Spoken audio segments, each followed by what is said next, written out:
10 benepisyo sa kalusugan ng saging. Number 1, ang saging ay nagtataglay ng potassium, isang mineral na mahalaga para sa pagpapanatili ng normal na blood pressure at puso function.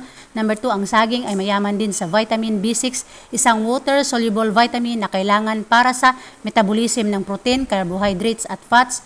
Number 3, ang saging ay naglalaman din ng fiber, isang uri ng carbohydrate na hindi natutunaw sa tiyan at dumadaan lang sa digestive system. Number 4, ang saging ay may antioxidant properties din dahil sa nagtataglay ito ng mga phytochemicals tulad ng catechins, dopamine at gallocatechin. Number 5, ang saging ay isa ring good source of magnesium, isang mineral na kailangan para sa higit 300 biochemical reaction sa katawan. Number 6, ang saging ay makatulong din para maibsan ang mga sintomas ng gastrointestinal diseases tulad ng diarrhea at constipation.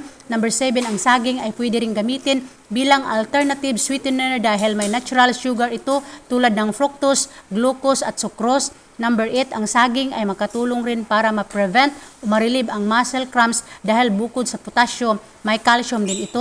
Number 9, ang saging ay nakakatulong rin sa pagpapalakas ng immune system dahil sa taglay nitong vitamin C.